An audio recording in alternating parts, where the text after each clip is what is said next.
Welcome back to Gaelic Games Fan TV. It is the football review show. Match day 6 is in the bag, and we're going to be reviewing all the weekend's action from a very entertaining weekend of Allianz National Football League action. You had Monaghan, who have officially been relegated. Their long stay in Division 1 is officially over after their defeat to Tyrone. We'll be breaking that game down, discussing what it could mean for Monaghan in the long term, and a bit about Tyrone as well, because look, it was a very, very good win for Tyrone, in fairness.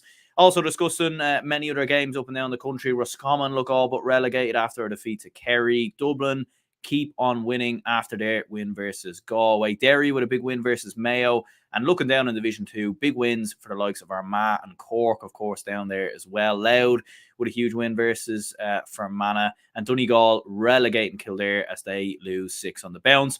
We're looking at some big games in Division 3 and Division 4 as well. Certainly plenty of talking points to get through. Keane says here, super win for Leitrim, beating Laois by a point, 17-113. Nobody gave the men from the West a chance at beating Laois. Let's now beat Tipperary on Sunday and hope that Wexford can do us a favour. And yeah, look, that was one of the rare predictions I got right, in fairness. So you have to take your wins when they come. Penny Reid says Tyrone will win the All-Ireland. Robert says a good win for Longford. And Killian says here, well, lads, happy hangover day. Absolutely. I'm actually not feeling too bad today, in fairness. But there we go. But yeah, Matthew, how about yourself? Any hangovers around? How's life? How was your St. Patrick's weekend? Yeah, all good. Thanks for having me on again, Aaron. Yeah, I went to Navan on Saturday, so good crowd there, good decent crowd, good win for Cork. And the players getting applauded off, that was a good thing. Sunday, just rested really, trying to get a few things done, like top scores and stuff for the Allianz League, and then you have college projects, so you have a final year project due next week, so have to get going on that rather than being on here and stuff like that. But yeah, that'll be for another hour. For this hour, it's talking about football, obviously. But yeah, enjoyed the weekend, enjoyed the games, even Roscommon Kerry yesterday, Derry Mayo, enjoyed watching those games. So yeah, looking forward to getting into it. Absolutely. Yeah, and anyone who's tuning in, hit the like button and subscribe if you haven't already. Helps the channel grow. And yeah, let us know what games you watched, your thoughts on the weekends and everything else. Yeah, I suppose only one place to start, and that was Tyrone 119, Monaghan 213. Tyrone get the victory in the end by 3 points against Monaghan, and condemns Monaghan to relegation, and they will be playing Division 2 football for the first time since 2014. I suppose thoughts on this one. I mean, like, Tyrone obviously started the much better side. Jack McCarron gets a goal to keep Monaghan in it. You felt like every time Tyrone pulled away, Monaghan, to be fair to them, showed a lot of resilience and a lot of character that we very much associate with Monaghan to get themselves back into the game time and time again. But Tyrone just did have far too much quality, and especially going down the home stretch. Darren McCurry, Dara Canavan, Joe Goose, who I think looked very bright as well. Tyrone just had way too much in the tank for Monaghan. Yeah, that was probably the story of the game. And yeah, Derek Hannigan's goal probably epitomised that. Niall Morgan, it was straight from, I think the ball dropped short. Niall Morgan then retrieves the ball, kicks it straight to Canavan. It's probably the assist of the year, to be honest, with that goal. But in fairness to Monaghan, if things didn't go their way in the league, they were struggling with players being missing and players going abroad, players retiring and things like that. But they still stuck into it, even though they were second best for most of the game, the entirety of it. They stuck in there, and they could have easily kicked a few goals maybe at the end. Like Conor McManus, I think, got a goal chance. It was a goal chance near the end as well. I know Killian Lavelle got a goal, and that kind of put things back into the melting pot. But Tyrone definitely steadied the ship, as you mentioned, with McCurry points. And yeah, in fairness to Tyrone, they got over the line. And for Monaghan, yeah, it's a disappointment that they went down, but it's an achievement in many ways if you think about it, because like to stay in Division 1 for 10 seasons is absolutely outstanding for a small company like Monaghan. And fair play to them. It'll be interesting to see how they'll bounce back next year in Division 2. Like, there's a lot of decent teams in Division 2. You have Meath, you have for next season, you have Down potentially, Westmeath, Louder, a sticky team, like the Cork, if they get a bit of run going together, and obviously Roscommon, who could easily go down, or Galway. So it's going to be tough for Monaghan next year. It'll be interesting. Can they bounce straight back up like Armagh Donegal did this season, or will they go languishing down the divisions like many other teams have done in years gone by? It'll be interesting to see. But it's a disappointment for Monaghan, but at the same time, you have to applaud them for staying in the league for so long. But for Tyrone, decent results. They've stayed up in Division 1 now, but the key thing for Tyrone, I know it was a brilliant performance the last day at times in Healy Park, but we talked about this countless times on the podcast. Tyrone produce a brilliant performance one week, and then the next week they're really, really bad. Like the performance against Kerry, particularly in Killarney, was really under par. The performances against Derry in the league, taking back to us, was really, really poor. Against Mayo in the second half was good, but the first half was the polar opposite. So Tyrone need consistency. There's no doubt about that. And they're playing Dublin next week. Maybe they'll rest a few players going to the Ulster Championship. And I think the main test now next is the Ulster Championship quarterfinal against Monaghan. It could be again, or Cavan. Like, we can't discount Cavan either. So, like, it will be a difficult year for Tyrone, more or less. But if they produce performances like that on a consistent basis, they'll go far into the championship. But the main word here, Aaron, is if. Absolutely, yeah. Like, and there was a commenter on, I think, the preview show during the week. It was a Tyrone fan saying, you know, Tyrone are 22-1 to win the All Ireland, which I suppose maybe seems like quite quite long odds maybe for a side who won an All Ireland a couple of years ago and everything else, and maybe some of the criticism Tyrone gets is a little bit unfair and everything else. But I think at the same time, like, when the criticism comes from my end, it's not that Tyrone don't have a good team. You know, you can clearly see from watching them with Dara Canavan, with Darren McCurry, and with the talented players that they have, like Kieran McGeary, obviously scoring 2 points, coming back into the side was huge as well. Kieran Daly's been a great addition into the side this year. As we said, Joe Goose looks like a very good player.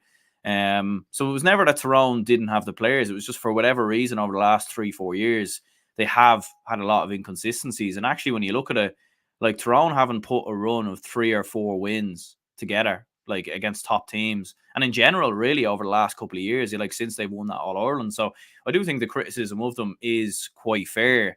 If Tyrone play to the best of their ability week in, week out, they're a match for anyone in the country. But the problem is we just don't see it enough. But in saying that, though, like, is this the best version of Tyrone we've seen since they've won that All Ireland in terms of how Dara Canavan's playing?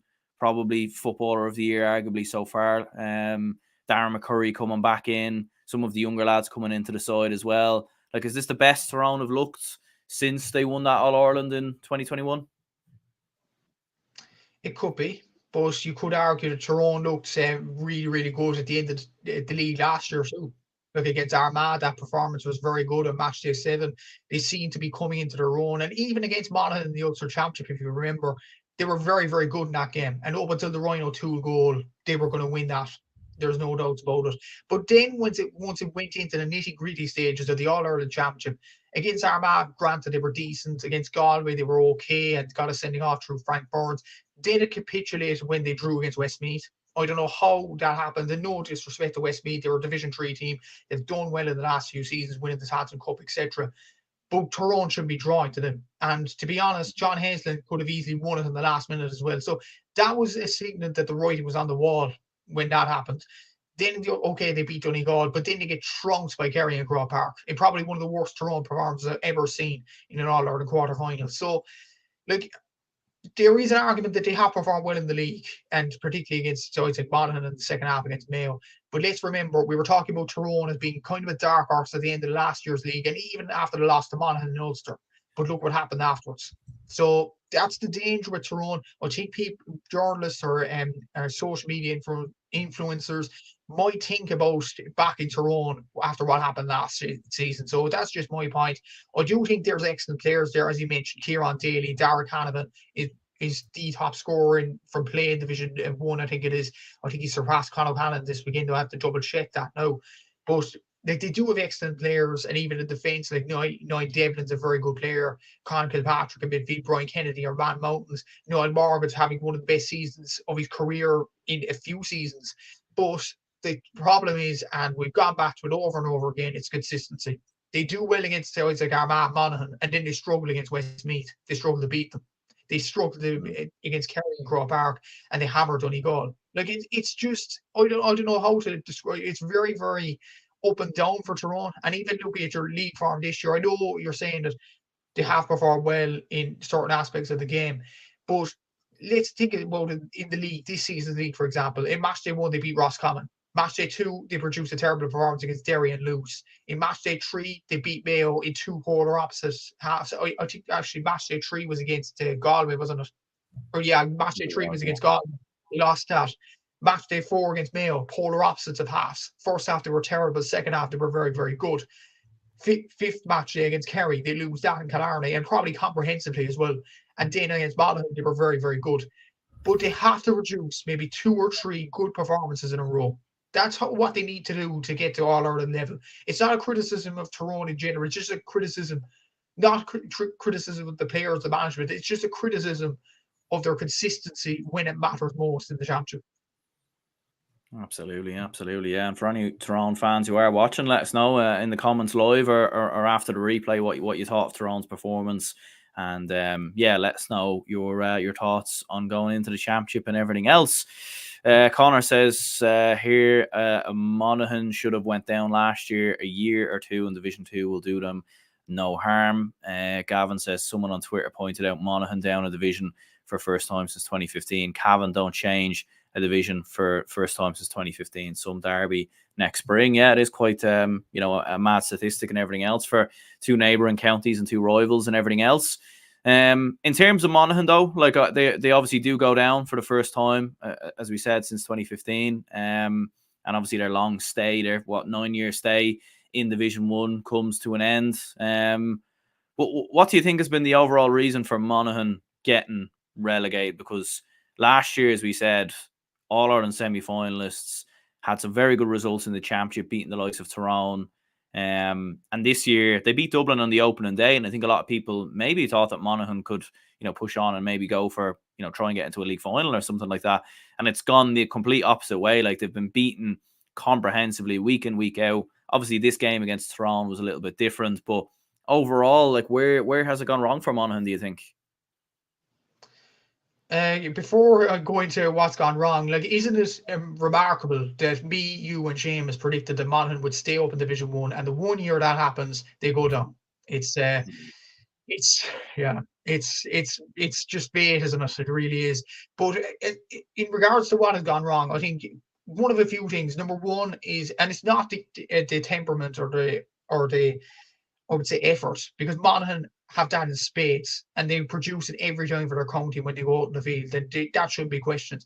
I think first of all, it's the players that they have been missing. Rory Beckett's a huge loss going over to the States, and I know Darragh MacDonald has done well in goal and fairness them in spades in the league, but he's a huge loss. Just not just on the pitch, but just a leader, all-round leader. And you look at the retirements as well over the last few seasons. Conor McManus didn't play in the first part of the league. Conor McCarthy's been in and out.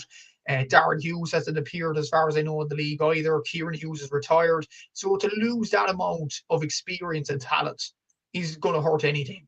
So, like, that was a huge reason for Monaghan to go down. And another thing, they've been probably playing with fire for a few years now, to be honest with you, Division 1. Even as early as, I remember 2016, they were on the same number of points as Mayo and Cork on 6 points. Cork were the ones to go down because of points difference. But if you remember, Cork actually beat Mayo and Monaghan. So arguably Monaghan could have easily gone down the second season.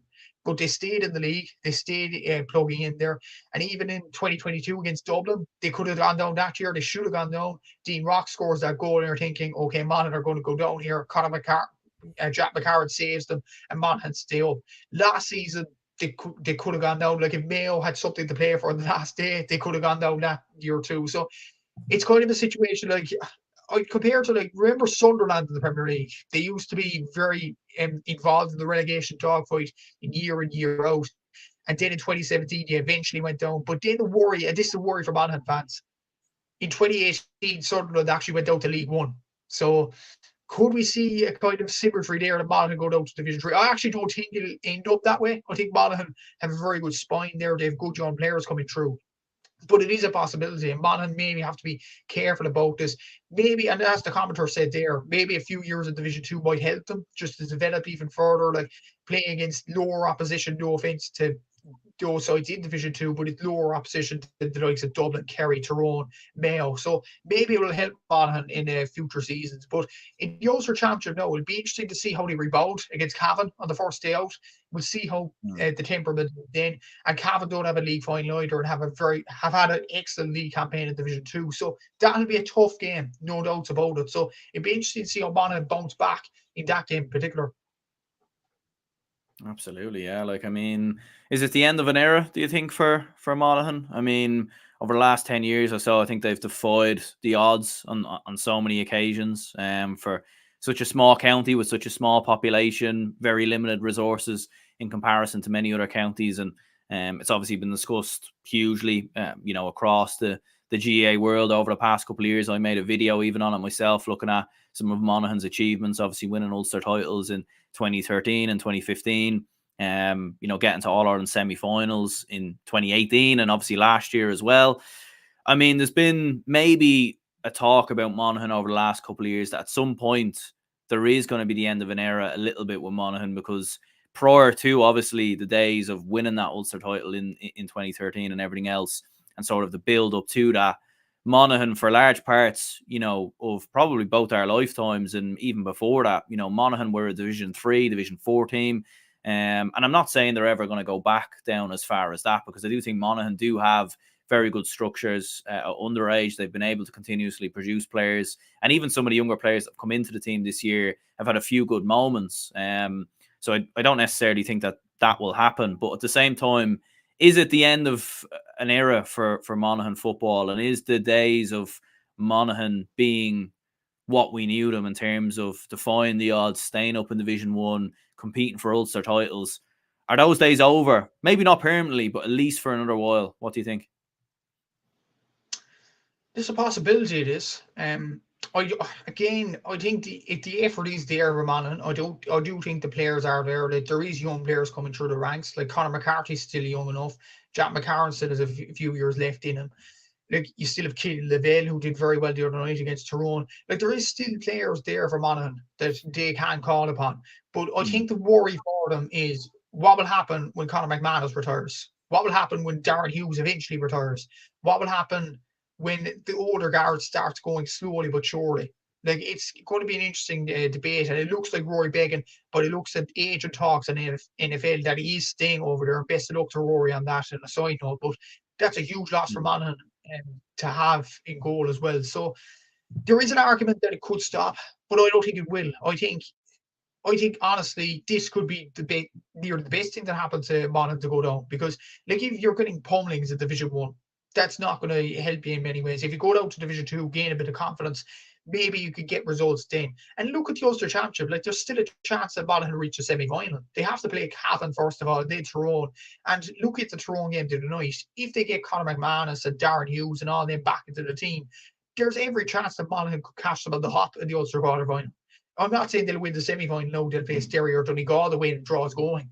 But like, there's always a possibility with this Monaghan side. I do think there's fire left in them. The question is, how will they recover once? Well, we'll see now. Conor McManus will probably retire in the next 1 to 2 years. There's no doubts about that. He's 36, 37 at this stage. He's going to call it quits one day. And it'll be interesting to see how Monaghan bounce back from that kind of setback. But other than that, I do think there's quality in there. I think there's temperament in there. I think Vinnie Corey's a decent coach and knows Monaghan football inside and out. So I think they'll be honestly fine. But there is an argument there that Monaghan could go back into their shell. It'd just be interesting to see, first of all, how they get on the Ulster Championship, and second of all, how they'll get on Division 2 next season. Absolutely, yeah. You'd fancy them to come straight back up? It's a tight one. Because you have the likes of Down coming up here looking very strong. Well, that's not a guarantee. Obviously, they have to play Clare next week. But even the sides who do come up from Division 2, whether it be Down, Westmeath or Clare, I think the sides coming up from Division 3 are going to be quite strong. I think Cavan are improving. I think Cork are improving. Meath are improving. So I think, like, with our man Donegal, I know this time last year we were talking about Donegal and saying they won't come straight back up, but then obviously Jim McGuinness was announced, and I think a lot of us said, right, Donegal and Armagh, the two front runners most certainly to come straight back up. And even the year previous with Derry and Dublin, I think a lot of people looked at them as the two significant favourites. And obviously Roscommon aren't going down just yet. You know, they do still have a slight chance of staying up. But like, I do think it will be tough for Monaghan. I do think they have enough to get back up, but I do think it'll be tough for them. I think it will as well, but I get your point definitely on the last two seasons. Like Derry and Dublin were streets ahead of the rest. There's no doubt about it. Armagh, Donegal were streets ahead of the rest this year. My worry for Monaghan, I would think, is for me, the Cork in particular, those two are and down if they come up, that is against Clare next week. I think three of those counties in particular are sleeping giants. And you see if they get kind of a run together, like you look at Cork in the last few games, if they get a run together, they start playing more freely and they start playing attacking football, and it's brilliant to watch. Meath the same. Like if they get players back, if they get Jordan Morris back into the team, I think they could be a force to be reckoned with. Cavan have proved that they could do fine without Conor Moyna and Garrett McKiernan, and without with Ray McGalligan still in as coach and not as a player. I think they'll be fine as well. And let's not forget Loud as well, Aaron. Look, if Monaghan have to go to RD, that's not going to be an easy place to go to. And it's same applies to either Roscommon or Galway. They won't find it easy going to RD whatsoever in that game against Loud. And Loud, as we've seen in the league campaign so far, they don't lose by big margins. So Monaghan and Roscommon or Galway, if they come down, won't hammer Loud. There's no doubt about it. And even the side coming up, Westmeath have a sturdy defence as shown this season, and Down have a brilliant attack and brilliant coach as well in Conor Laverty. And Marty Clark, obviously, in and around the backroom team of Kieran Mina as well. So Down are going to be serious next season as well. I think it's going to be very competitive to see who actually stays in Division 2 next year. In terms of who goes up as well, it's going to be absolutely a bear pit. And it always is Division 2. It really is. So, yeah, I think it'll be very tight next season. But then it does depend on how Cork and Meath season, in particular, Down season, will end in the championship. If it ends on a high, then they might go into Division 2 gaining a bit of confidence. If it ends on a low, then they might go into it feeling negative about themselves. So we'll have to predict it probably next season because we don't know what will happen from here on out. But I think Monaghan, it won't be walk in the park. I'll put it that way. It won't be easy to get out of Division 2, but I think they're definitely capable with the players that they have, with the mentality that they have, the coach and everything. I do think there's a possibility that Monaghan do go straight back up. Absolutely. Yeah, let us know in the comments live or even down below what you think about Monaghan. Are they going to come straight back up, or what's your thinking on them? Connor says Claire might have something to say about Down going up. Absolutely, yeah, and it promises to be an absolute bumper weekend of football next weekend, as it usually is actually on the last day of the National Football League.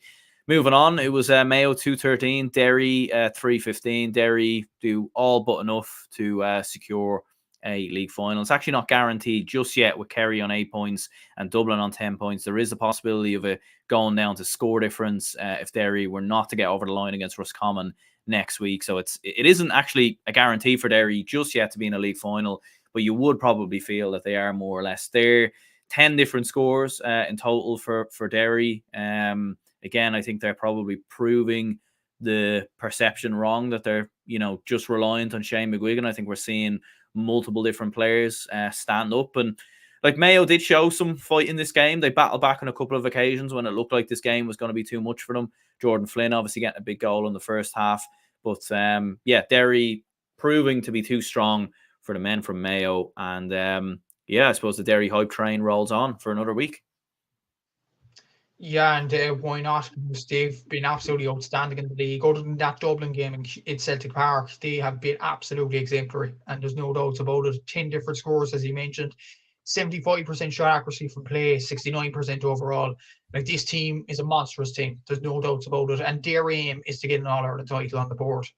There's no doubts about it. Like, Mickey Hart even seems happy to be in the job at the moment. Like, everything's rosy in the garden at the moment. They look really happy with the way they're playing football. The stats show it on the pitch, and then the way Shane McGuigan's hitting his scores, it looks that way that Derry look to be enjoying their football, and not just Shane McGuigan as well. Like, even I think it was Niall Loughlin got a goal. Conor McCluskey's been an absolute fire from quarterback, and he had a brilliant goal as well yesterday. Niall Toner looks very good as well. Like, even Conor Glass didn't get involved really much in the game. It was more so Brendan Rodgers, but he still pops up with a crucial score near the end too. So I do think there's a lot of positives in Derry at the moment, and they look really, really good and hard to stop. in this run of forward. Shane McGuigan 1-3 from play as well. And he's just a brilliant forward. It has to be up there with one of the best forwards in the country. But for Mayo, I don't think it was a negative for them. I know they lost the game, but I thought they were very good at fighting back into it. Jordan Flynn, as you mentioned, and Paul Towie getting that goal. And if Ryan O'Donoghue shot just dips in under the crossbar, just a few inches under, we could have been talking about a different story today. So I think Mayo deserve a lot of credit too. I think their main aim is to get to the Connacht Championship. Now, obviously, they have a league game next week against Monaghan, which doesn't really mean much. Mayo realistically won't get to the league final. I think they might chop and change a small bit. And maybe move into the next game now in 2 weeks' time against New York. It's going to be a long trip over there. You would expect them to beat New York in the Connacht Championship, though. So I think Mayo just did a lot of positives. There's young players coming through. Ryan O'Donoghue seems to be getting a bit of form going. I think the few misses from Mayo yesterday will be quite concerning for Cavan McStay. Like 51% isn't really that good. 6 wides, 3 drop short, kickouts weren't really working. But to be honest, they were up against one of the best midfields in the country, or the best, in Conor Glass and Brendan Rodgers. So maybe these don't do McGlue in that department just yet. But I think Mayo are still in a good place. But the main story here is Derry, and they look unbelievable at the moment. And they look en route to an Ulster title at the moment. And like, the question is, can they challenge Dublin and Kerry? But it looks at Kerry now, they look good, no doubt about it. But Jason Foley's injury might throw a spanner in the works. We'll get onto that later.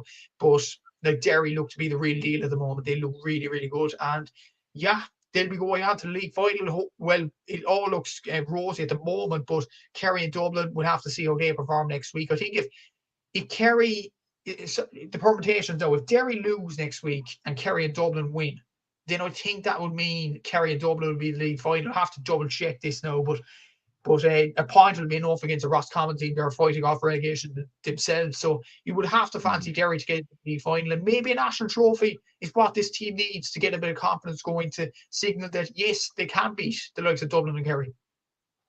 Absolutely, yeah. I suppose for Derry, obviously, bouncing back, getting Conor Glass back in the side, Garrett McKinless back in the team as well. Owen McAvoy back on the side. So, yeah, certainly a lot of positives from a Derry perspective. For Mayo, maybe the worry there, like a lot of goals conceded. They'd actually done quite well up until this point in terms of conceding goals. So, maybe defensively, a couple of worries going into, the championship in a couple of weeks.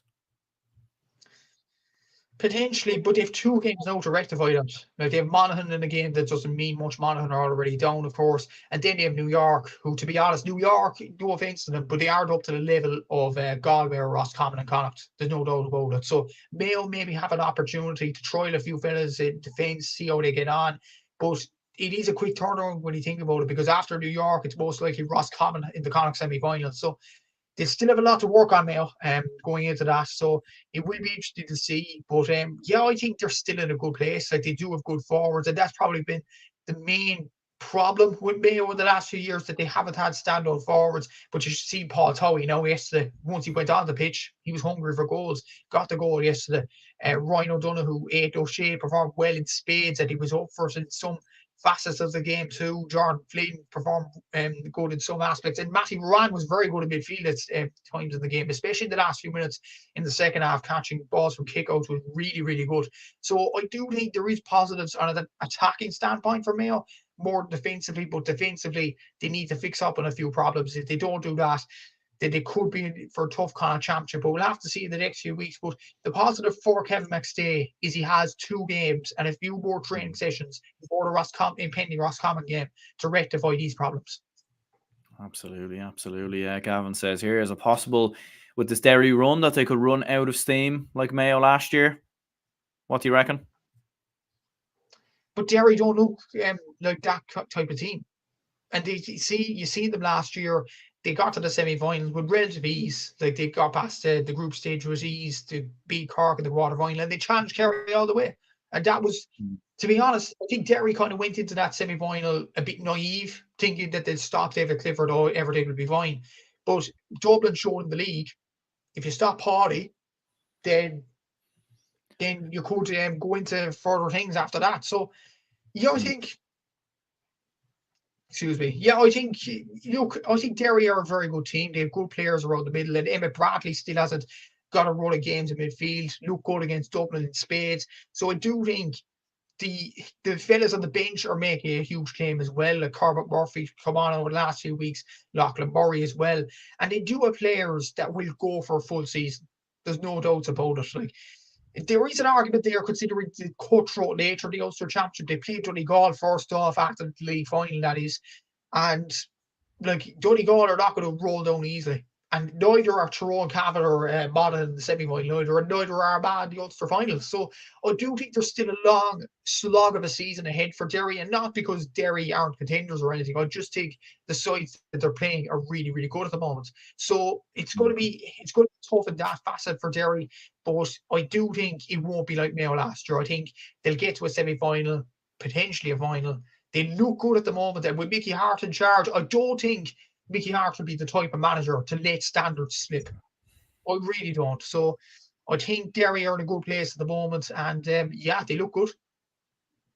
Yeah, I think like momentum, suits some teams. Like when you're winning games, building up momentum, consistently winning. I think it can go one or two ways. Like we've seen Kerry go very strong in the league the year they won the All Ireland in 2022. They won the league that year, albeit look, the championship structure that year is a little bit different, playing in the Munster Championship in comparison to more competitive championships like Connacht and Ulster. So there probably is some slight differences there. But I do think at the same time, I think Mayo's case last year was maybe more than just going very strong in the league. I think there was probably maybe a little bit more to it, to a certain extent with injuries and everything else. And I think Derry, to be fair, have been clever in resting players against Dublin here and there. And it wouldn't surprise me if it was a Derry and Dublin league final that you see Mickey Hart do something similar to the game in Celtic Park, where he takes a couple of the lads out of firing line in preparation for the Ulster Championship in a couple of weeks' time. Moving on, speaking of Dublin, they beat Galway 22 points to 14. Very comfortable result from a Dublin perspective. A game that never really looked in doubt as a Dublin fan watching on. Con O'Callaghan with 9 points. Sean Bugler, very impressive with 3 points. Kieran Kilkenny gets on the score sheet as well. You had the return of the likes of Con Basquel, Jack McCaffrey, and Paul Mannion all coming into the team. Likes of Darren Newcombe came back into the side as well. Tom Lahiff, of course. So, look, overall, very, very good results from a Dublin perspective. Very comfortable win. Galway had a few moments here and there. Cillian O'Curreen had a very good game, I felt, from a Galway perspective. But overall, very comfortable, I think, for Dublin. Yeah, comfortable enough, and it looked to be in the nose throughout the game, really. Like Dublin were powering on in the first half. I think Galway didn't score from play for I don't know how long in that first half. I didn't watch the game. No, it was at Cork and me, but it looks a bit on the highlights. Dublin looked absolutely on fire in this game. Sean Bugler looked really, really good. Conor O'Callaghan in spades as well. Like, and that's even without James McCarthy, Stephen Cluxton, Mick Fitzsimons. Like the amount of talent that Dublin are without, and they still scored 22 points in Salt Hill, which is normally a venue where the rain comes. I don't know, is that just a myth or anything like that? But it's normally every time I see that on the TV, it rains. So that's Salt Hill for you. But for Dublin to score 22 points in that kind of weather conditions, I think it's really, really good from Desi Barrett's point of view. And Pádraig Joyce, speaking in the post-match interview afterwards, and he was saying there was no excuse with the players that they were missing. But I think it is quite concerning, even listening to correspondent and Peter Canavan on League Sunday last night talk about it. Like, they're missing not just Shane Walsh and Damien Comer, they're also missing Killy McDade, who was an influential figure in 2022, and Matthew Tierney, who was brilliant last season in spades in the championship. So, yeah, I kind of have to take that into account as well. Will they play next week against Kerry? We'll have to see. And I'd imagine Jack O'Connor would want a league final as well to get a trophy under his belt. So I think Kerry are going to go gung-ho as much as they can next week. So that's going to be a worry for Galway going into it. And there's every possibility that Ross Cobbin could turn up and beat Derry. So, like, it is not, they're not holding the woods yet in the relegation circles, but like, it's disappointing in many aspects for Galway that Walsh, Comer, and all them aren't actually playing in the team. Like, what does that signal? That they aren't ready yet, or they're just going for the championship? But you need a bit of, we were talking about this earlier on, you need a bit of momentum to keep you going. And I don't think Galway are getting that momentum with all the players missing and things like that. It looked that way against Monaghan in the last game. Rory Cunningham looked very good, but looked quite enough in this game if he actually played. So, like, it doesn't actually look entirely good for Galway. It may look better when the players do actually come back into the team, slowly but surely. And they do have an easy side to the Connacht draw, which actually helps. So maybe they'll come back for them. But for the league campaign, they'll have to rely heavily, but it looks at things anyway, on Derry beating Roscommon or drawing against Roscommon next week.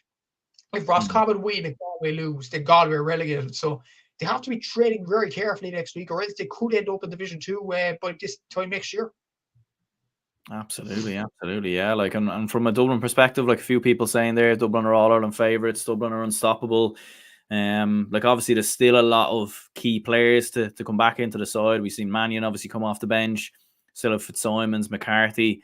And speaking to a few Dublin fans over the weekend, like the narrative maybe is that this is as good as Dublin have looked possibly since the year Dublin won 5 in a row under Jim Cavan. You know, this is the best type of football Dublin have played since then, really, when you're looking at it. Obviously 2020 Dublin played some phenomenal stuff as well, but that was probably a bit of a strange year with COVID and everything else, lack of games behind closed doors, everything else. But looking sort of prior to that, like Dublin look as good as they've ever looked, really. And look, I know it's only a couple of wins and everything else. It was only a couple of weeks ago they lost to Monaghan and they lost to Mayo, albeit I actually thought Dublin played pretty well in that defeat against Mayo. But I mean, is this as good as Dublin have looked since them glory days under Jim Cavan? I think it's as close to it as you're going to get, yes. I think they look really, really good at the moment. Like both are performing well, as I mentioned there. And Kitty McGuinness even coming off the bench. Like I've been crying over him over the last few weeks, looking at him for TUT in the Sickerton Cup. And he performed well when he came on the last day. So I do think Dublin are in a good place. And let's not forget as well, they are missing the lads. They're missing Cluxton, they're missing Fitzsimons, they're missing McCarthy, McCaffrey as well. They're missing all these players and still producing performance after performance. And that's a worrying thing for the rest of the country. Because what if them lads come back into the team then? Like, it's going to be a worry. It's going to be and I think you'll be yourself and Seamus will be absolutely delighted with this.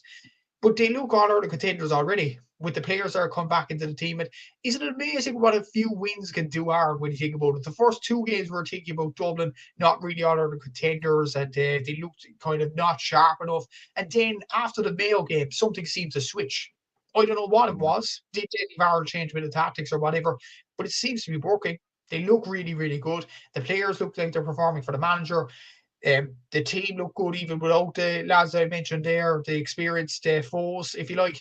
So, yeah, I think Dublin look really good at the moment. And the performance against Kerry, I think that was the moment when we were all thinking, whoa, Dublin looks serious here. And the fact they stopped Paddy Clifford, that was the most impressive thing for Dublin, that they found ways to stop Kerry. They stopped Paddy Clifford, therefore stopping the supply going to David Clifford. And I think they'll go with that kind of template, go into the championship as well. And I think I've been really impressed with them at this stage. I think everybody in the GA world has been really impressed with them too. If you have to call it now, do Dublin win the All-Ireland this year, do you think? I said Kerry at the start of the year, but that game in Croke Park, I will say, Aaron, has changed my mind. I'm saying Dublin will win the All-Ireland because they're the only county that have found ways to stop Kerry's supply ball into David Clifford so far. So I think they have the players coming back, as I mentioned there. So I don't see any team stopping them at this moment in time. But then again, Kerry could think about another plan. Not having Paddy Clifford deliver the ball in all the time. Maybe they could get Killian Burke and Dylan Ganey into the fray. Maybe they could get Darren Moynihan to come into it. We'll have to see in the next few months, but I'd have to fancy Dublin. If we're talking about right now, you have to fancy Dublin for the All-Ireland. There's no doubts about it. Absolutely. Yeah, no, it's looking very good from a Dublin perspective. Like as a Dublin fan, I certainly don't want to get too carried away or anything like that, but it has looked very, very good in fairness. And I do think this is as good as Dublin have looked probably since 2020, 2019, around that sort of reign. Like I do think Dublin for large parts last year, even though they won the All-Ireland, we're very actually quite poor really up until that All-Ireland quarter-final win versus Mayo. So looking very good from a Dublin perspective. And for Galway, as you mentioned before, missing a lot of key players. If they can get those lads back, I still think they're I don't think they're All-Ireland contenders or anything like that, but I do think they still are a very good side and a tough team to beat, no doubt about it. And they certainly will be in with a chance at winning the Connacht Championship. Last but not least, from Division 1, Roscommon 1-11. Kerry 1-17. Very comfortable cruising result really from Kerry. They raced into an early lead. Roscommon didn't really seem to have much fight about them. They had a couple of moments here and there to drag themselves back into it. But even with David Clifford missing the penalty, it was still very comfortable for Kerry, really. It was, and even watching the game, like I thought, when Colleen Heenan got that goal, I thought maybe the fire will come back into Roscommon and maybe they could challenge Kerry all the way in this game. But even from then until the end, there was no kind of urgency for Roscommon really to push on. And that's kind of a worry for Davy Burke, considering they are the predicament they are. They're on the way down to Division 2, and there wasn't much fight shown. And that's kind of a worry from Roscommon point of view. And even with Jason Foley going off, maybe the Kerry players, Kerry had a walkover, exactly. They looked really, up first in this game, and even with David Clifford missed the penalty. And by the way, on that incident, why the referee didn't allow Sean O'Shea's goal to stand, I don't know. What was the thinking behind that?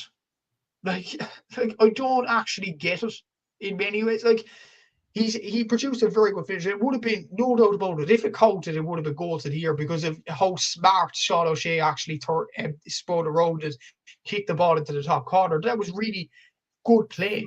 But then for the ref to put it back, I mean, come on. It's really, really poor there. But David Clifford misses the penalty, gets a point out of it. But even then, Roscommon didn't push on, and that was the worrying thing about them. And when Joe O'Connor scored that goal at the end, it was always like an inevitability happens. The Kerry were always going to get that goal. Then it happens, and you're like, okay, game over now. And it's just worrying from a Roscommon point of view, as I mentioned. They are going down as well. And it doesn't look good for them when they face Derry next week. A team that, the Dublin game this term, have looked on fire. So I don't see Roscommon getting a result out of that, but they need to win next week to have any chance. But that performance, I don't think they'll go close to it. As for Kerry, it was good enough. Like the attacking play was really, really good. Like it was 80% shot accuracy in the first half. They tailed off in the second. It was 66 overall, but they looked really on fire. Like David Clifford looked absolutely on his pub, like Sean O'Shea, Paddy Clifford. But then again, Roscommon didn't put much of a challenge on them, so it's kind of hard to judge. But then again, Kerry just have to play what's in front of them. It was a good performance from them, and they'll be hoping to get to a league final next week against Galway. And before I switch over to you, Aaron, hopefully Jason Foley gets recovers soon. Like that was a nasty injury he got. I see Adam Moynihan's tweet actually before we came on air here. There's Colleen, and after the goal, took a bit of a stand on Jason Foley. Looked very nasty injury. And I don't know if the GA actually, if the authorities actually see that from Colleen, and the Roscommon guy could be in a lot of trouble over that. Absolutely, yeah. But I think the problem in the GA a lot of the time is they might look at it after, but I feel like if they don't do anything during the game, then it's probably just going to be let go, unfortunately, which again probably isn't fair to the circumstances and everything else. And like rivalries aside and everything else, you hope Jason Foley makes a quick recovery, no doubt about that. Gavin says the fact that our 20-year-old goalie could walk through the Kerry defence, like why could the experienced forwards not go for it? Yeah, like I suppose with Roscommon, like even Davy Burke's post-match comments this time around, actually a lot more positive than previous weeks. And it was almost like maybe he's gone too hard on the lads in the last while, and now he's sort of, flipped it around a little bit, which I thought was a little bit interesting considering, there's been some games this year where I thought Roscommon have done all right and not got results.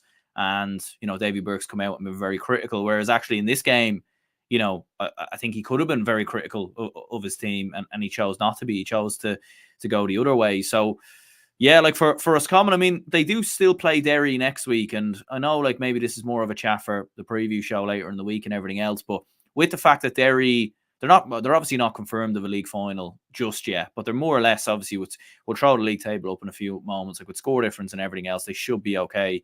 So is there an argument maybe that Roscommon could still maybe pull it off? I think honestly, I don't think they will at this moment of time, this early in the week. But I think probably it'd be similar to the Monaghan situation last year against Mayo. But the difference is Monaghan looked like they had fight in them going into the last game. And Mayo, in hindsight, were definitely confirmed of a league final so they could afford to rest players. It's the complete opposite here, because Derry still have to get a point to make sure of a league final, and Roscommon as well. Like, they didn't look like they looked interested in the first half, particularly yesterday, and that's kind of a worrying thing for them. If they produce kind of that performance against Derry, Derry could go to town on them, and there's no doubt about it. So, like, I think there's reasons to worry for Roscommon, and I think Derry would want to make sure of a league final. Even Mickey Hart in the post-match interview yesterday was saying there's nothing confirmed yet. So that suggests to me that they're going to go for next week. They're going to go for it.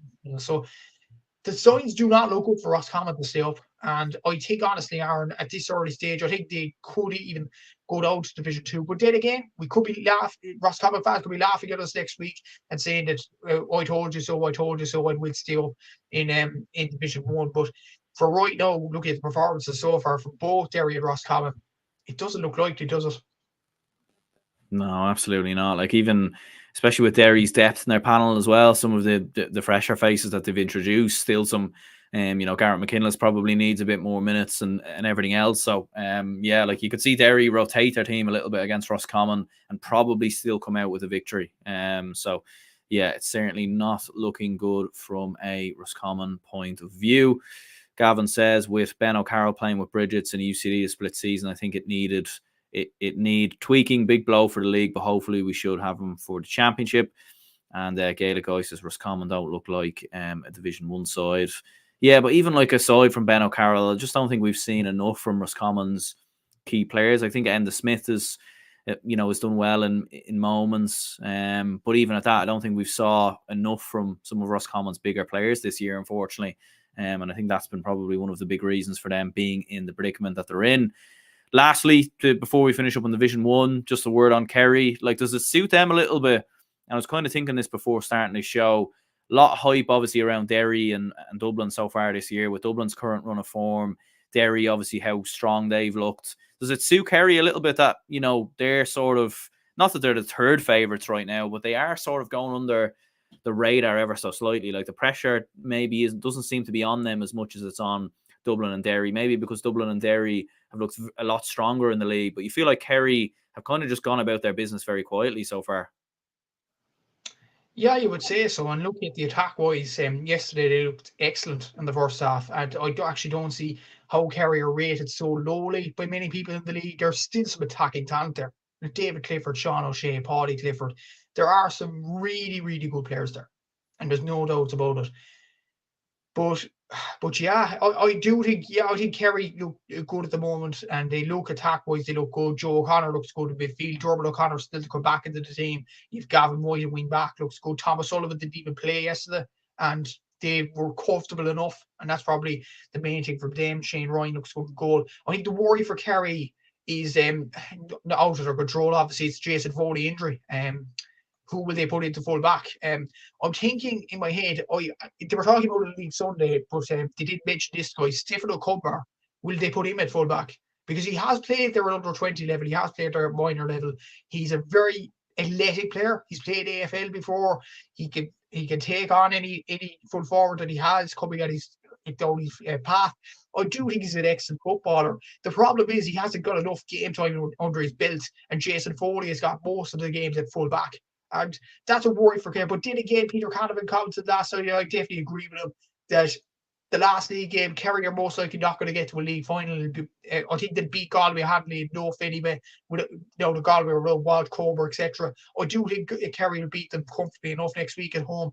And most likely they won't get to a league final, so they'll be going to a Munster Championship, which they're obviously going to win. They're going to hammer Cork, and they're going to hammer Clare. So I think they'll go into the All-Ireland series, maybe trialing out Stefano Cumber into that full-back position, or maybe somebody else. Maybe Kerry fans feel free to comment below. But yeah, I think that might be an opportunity for Jack O'Connor to maybe trial him out and see how he gets on against players like, I know they won't be up at the higher standard, but players from Clare and Cork, let's say Aaron Griffin or Mark McInerney or Conor Corbett or Brian Hurley, it'd be an opportunity maybe to take Stefano Cumber into the full-back position and test him out a bit. So in that way, I think it's a positive for Kerry that they're trying out new fellas into the full-back role, while maybe have Jason Foley later on down the season. And that adds depth too. So I do think Kerry are in a decent place at the moment, but it's how they deal with this kind of time period without Jason Foley in the team.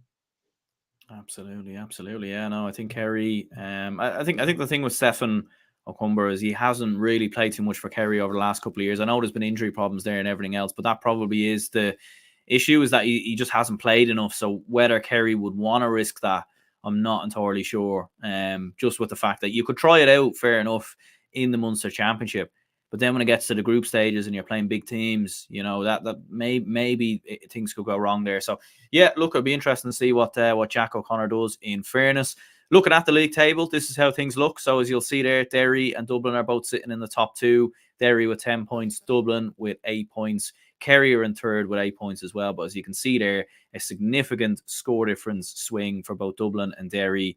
And when you look at Dublin and Derry's last two games as well, Dublin are playing Tyrone at home, and Derry are playing Roscommon as well at home. So that will certainly be very tough, you'd imagine, for Kerry to get into the league final, just with the form of both Dublin and Derry and everything else. And then with the fact that Dublin and Derry both have not only the score difference swing, but also the head-to-head swing as well, like if it was to come down to that. So probably unlikely from a Kerry perspective. Tyrone are safe, Mayo are safe, both there with 4th and 5th. Galway, still a slight chance that they could go down with the fact that Galway and Roscommon drew. So it would go down to score difference there if Roscommon were to win on the final day. So it could depend on how things work there. And Monaghan are already relegated there as well with 2 points on the board. Moving on to Division 2, and this was some resounding result for Armagh, 221 to 12 points against Cavan. There were certainly some very interesting games in Division 2 this week in terms of some big margin of victories. We'll get onto Louth and Fermanagh a little bit later as well, but yeah, an absolute demolition job here from Armagh. Very, very impressive stuff. And I mentioned in the preview show and everything else that Armagh, when they let the shackles off, when they play football on the front foot and they play, they express themselves a little bit, there's some team to watch, and this was just cruise control stuff. And the most impressive stat, actually, to this day, going past match day 6, Armagh still haven't conceded a goal. And you talk about their attacking exploits and their defence, they're doing just as good. So, Armagh look really good at the moment. And Rian O'Neill hasn't played much in the league. Conor Turbitt scored a goal from a penalty today. Peter McGrain with a good goal to start things off. The quarterback rounded the goalkeeper and putting it into the back of the net. And even looking at the highlights, Armagh could have scored about 4 or 5 goals. Even they were that dominant in the game. And they look to be in a serious position at the moment. Oisin Connaughton, another good performance from him, and he seems to be a player to watch going into the championship. You have Stephen Campbell performing well, you have Rory Grugan, and yeah, it all looks really good for Armagh at the moment. And considering their Ulster draw as well, which is slightly easier than the likes of Derry, Donegal, Tyrone, Monaghan, etc., I think they look in a really good place at the moment. And they look like a team that has to be stopped. And yeah, if they get in the groove, there's something to watch, as you mentioned there. And yeah, even in Division 1 a few seasons ago, they were probably the most exciting team to watch. And even in the All-Ireland quarter-final, I was at that game against Galway, they looked absolutely superb when they were on the attacking front foot. And if they produce them kind of performances going to the championship, a last 4 appearance isn't above the realms of possibility for Armagh. So they look good at the moment, but it's about keeping the consistency going. As for Cavan, look, I know it was a difficult defeat for them, but I think they'll be delighted with their league campaign. They're on 7 points. They're well safe. They were safe before this weekend even started. And yeah, I think they would have been delighted with the league campaign that they have. Even John McMahon mentioned on your show that anything other than a relegation dogfight, anything above that is a bonus for Cavan with the players that have been missing. And I think that's the way from a Breffney point of view. They have looked up good in the league, not so much in this game, but look, it was always going to happen. Armagh, people were talking about this game as maybe being the game of the weekend, a tight game, which Armagh was struggling, which was true. You looked at Cavan's form, and it was all pointing towards Cavan maybe causing a shock, but Armagh put this to bed easily. 2-12 to 4 points at halftime. Actually, reading the score at halftime, I was just shocked to read it because Cavan looked so good. Armagh look good themselves too, but you would have expected Cavan to put up a test, but it just shows the credentials that Armagh have at this moment in time compared to Cavan. Yeah, there is a league final. They're out of canter now. And to be honest, next weekend they can afford to rest a few players against Cork. It doesn't matter to them now. So yeah, going into the league final and going into the Ulster Championship in very good form. It's a really good time to be an Armagh fan. Absolutely, yeah. 15 point win. Some going against the side who, have when they have lost this year, Cavan has been very narrowly and everything else. So yeah, some going there from Armagh. In fairness, Connor was saying here, I think a season in Division 2 has done Armagh a world of good. Can't wait to see them. An Ulster Gaelic guy was saying that is Armagh without Rian O'Neill. Matto says Armagh will be the same as usual and Ulster get to the final only to lose to Derry. And Gavin says just an awful performance from Cavan. Thank God they're not going to win, but yeah, Armagh look more like they did in 22 compared to last year. Yeah, and an interesting thing, about sides in Division 2 in the last couple of years, like obviously Dublin were in Division 2 last year, went on to win the All-Ireland. Derry were All-Ireland semi-finalists the year before. You had Galway who came through Division 2. They went on to play in the All-Ireland final. The same happened in 2021 with Mayo, who were in Division 2.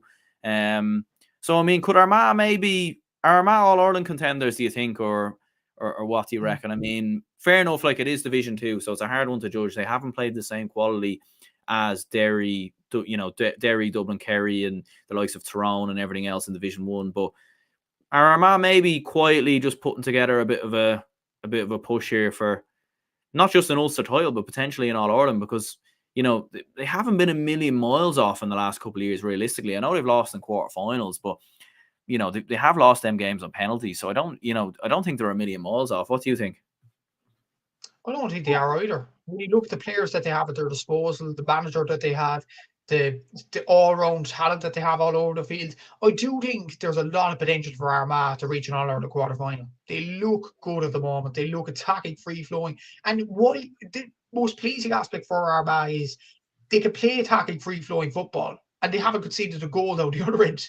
So even when they're attacking, free-flowing, they're still look really, really sturdy in defence too. So that's a positive for Armagh, I think, and it definitely shows that they can contend for All Ireland championships, and they look absolutely superb at the moment. And the fact they have an easy enough Ulster draw, I think, helps them. And like the fact that they haven't conceded any goals and they're playing free flowing attacking football, maybe it'll make Kieran McGeeney and Kieran McKeever or Kieran Donaghy think actually that hold on a sec, if we can play attacking football and not concede any goals down the other end, maybe we should do this for the rest of the championship. And you see that in 2022 in particular, when they lost that quarter-final to Galway on penalties, Armagh were the most, probably, in some aspects, they were the second best team in the country that season after Kerry. So, like, it shows what Armagh can do. They have very good talent pool. They have good tactics at the moment. They have a good coach. And yeah, they look very good at the moment. What I will say before we end the chat about Armagh, a lot of Armagh fans were actually saying to me that Kieran McGeeney needs to go. He's a useless manager. And I said, be careful for what you wish for. Like, if McGeeney goes, your confidence level might drop a few pegs. But look at them this season. They look really, really good. They look sharp. So I'd be positive if I was an Armagh fan. And those who were saying McGeeney out at the start of the season, I'd love to know where they are now. Yeah, absolutely. Yeah, like I think that they're certainly putting a lot of the Armagh doubters to bed. Make no question about that. Gaelic Guys has mixed the two play styles from the 2 years is working right now. Yeah, like it just seems to be the balance. I think the balance seems to be there, which was maybe missing a bit last year and the year before. Dublin is great as Armagh found a better keeper. Calvin says I couldn't see them get near Kerry or Dublin. Derry maybe purely because Ulster rivalry. And Connor says Blaine Hughes is great. Rafferty should be out the middle of the field. So there we go. Moving on then. Louth, huge win for them against Fermanagh, 6-17 to 11 points. Again, like another game we expected, the opposite end of the table that was going to be close. It was going to be competitive and everything else. Both Fermanagh, when they have lost, up until this game, it hasn't, they haven't received any back runs or anything, even when they've come up against strong teams like Donegal and Armagh and everything else. But yeah, this is absolutely resounding. Like what was that? 24-point win. Mental stuff here from a Louth perspective. For both teams, really. Yeah, for one thing, you wouldn't have seen Louth scoring 6 goals in a game against an Ulster side. Like, that's nearly unheard of. So yeah, it was absolutely outstanding. When I actually seen the score at halftime, I think it was 3-6 to 6 points. I was thinking, what on earth is going on here? Like Fermanagh seemed to be sturdy in many games in Division Two, and to concede 6 goals was absolutely mental, as you mentioned there. And yeah, that's exactly what it was, Gavin. Yeah, it was just an annihilation, really.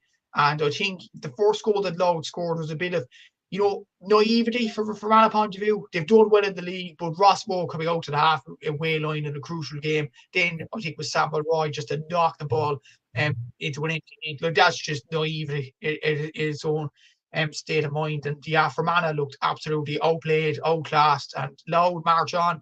And but then again, Aaron, we see Division Two change like the flip of a coin. Kildare could even beat Loud because of pride and everything next week, and Fermanagh could go out and beat Cavan now that they can't get promoted. So it's not over yet. Loud still have another round to go, but it will be difficult for Fermanagh to get themselves back into contention after a defeat like that against Cavan next week. It'd be very difficult. But then again, Division Two, best division out of the four in terms of entertainment. So yeah, you never know what happens next week. But for right now, it's a very good win for Loud. And to score 6 goals in any game, never mind the relegation to 4-pointer, is absolutely superb in many ways. Yeah, Calvin says here, I was in our RD. Fermanagh were awful. Every time we turned them over, you thought goal. We could have scored 9 goals. So there we go. Fermanagh are gone, says Dublin is great. And James also says Fermanagh were awful. Architects of their own downfall. Was like rugby running from one square to the other. Yeah, and I suppose like a lot of us at the start of the year did expect Fermanagh to go down. They were sort of the easy pick out of the 8 teams. And everything else. And they had a very good start to the league, obviously beating Kildare, drawn with Meath as well. They had a strong enough start, but it does just seem like they've completely lost their way. And in fairness to Loud, Loud I felt have been very unlucky at different times this year in some of the games I've watched them in. So I think this is one of them games where everything just clicked for Loud. Like Samuel Roy, 2 goals and 5 points from him, outstanding. Like multiple different scores throughout the game. Kieran Keenan getting on the score sheet, Connor Grimes, Tom Jackson with goals, Kieran Downey getting a goal as well, Peter Lynch getting a goal. So when you look at it here, I think they had 9 or 10 different scores as well. So just outstanding stuff from Loud, really. It was just, it was almost like a wave of attack after attack. And yeah, it was just, as the Loud fans were saying in the comment, they're relegated Cavan in 2021. Cavan would love to return the favour, yeah. Potentially, yeah. There's a rivalry between Cavan and Fermanagh. I think John would actually explain it more than we would. But yeah, they'd love to relegate Fermanagh. There's no doubt about it. And the confidence is just going to be on the floor for Fermanagh players, and they looked absolutely dejected, really, ever since the first goal went in from a lob. Even look at the report from Valerie Wheeler last night, it looked like Fermanagh were just out of it once the goal went in. And there was no coming back after that. But for Loud to score 6 goals, it just shows that their credentials are high enough. And a lot of people have been saying that Loud are below the likes of Kildare and Meath, including myself, over the last 2 seasons. But Loud have produced that good performance there that people might think, saying, whoa, hold up the truck. Loud could be on the run here. So, yeah, they look good at the moment.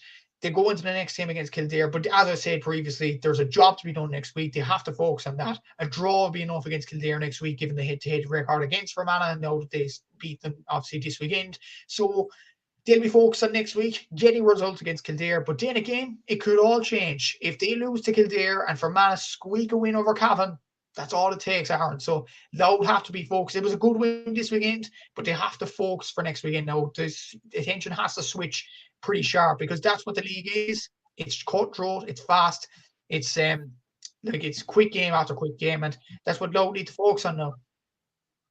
Absolutely, yeah. Matt says Fermanagh started well in Division 2, but in my opinion, don't have the quality to keep up in the division. Fair play to them for putting up a fight, and I can see them coming back up next year. Yeah, absolutely. If they do go down, which probably is looking likely, I still think they can be quite proud of their efforts. And you just think back, obviously, to that game against yourselves as well, against Cork. If they had got over the line in those closing minutes, how different maybe the season might have been. So I do think Fermanagh can take a lot of positives, regardless of what happens next weekend.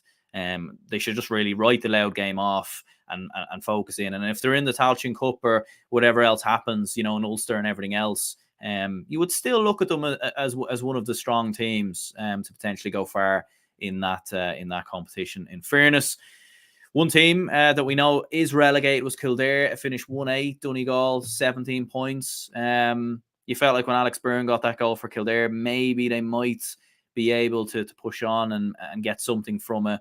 But Donegal kicked on more so after that.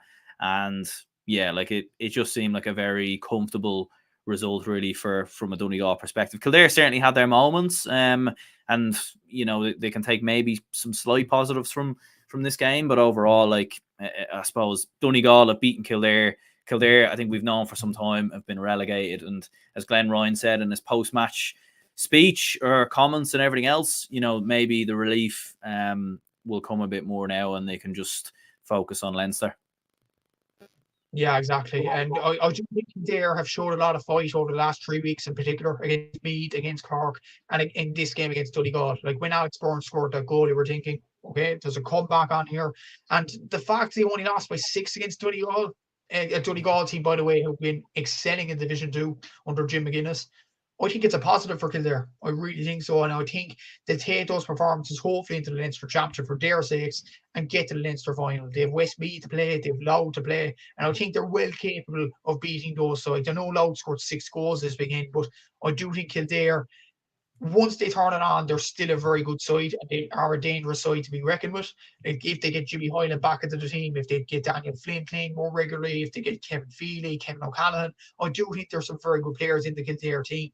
So I do think there's still an opportunity to save their season in the Leinster Championship, but ultimately it was confirmed. Well, it's confirmed this weekend, but it was known for some time that they were going to go down. As for Donegal, they're promoted back to the Division 1 and where they should be with the talent that they have with Jim McGuinness at the helm.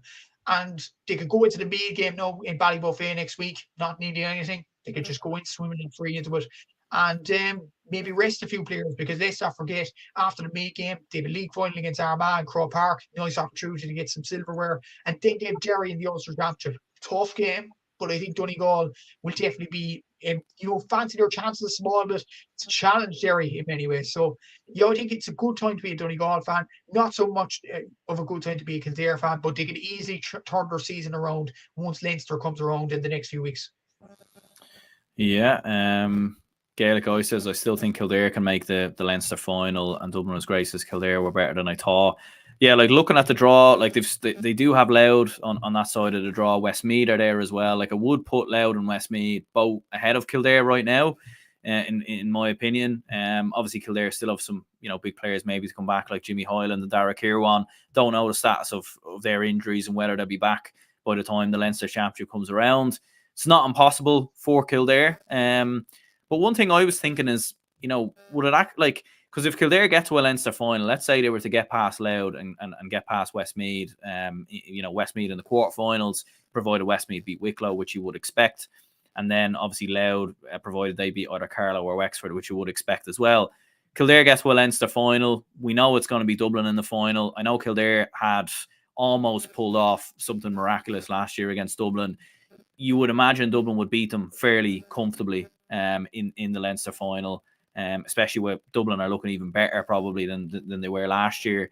And then Kildare go into the All-Ireland series, and they could be potentially be on the end of some more big beatings. So could it actually be better for Kildare to just go into the Tailteann Cup and maybe, you've got a chance to try different things out, a chance to try out younger players, a chance to build a bit of confidence and maybe win a major piece of silverware, which Kildare haven't done for a long, long time?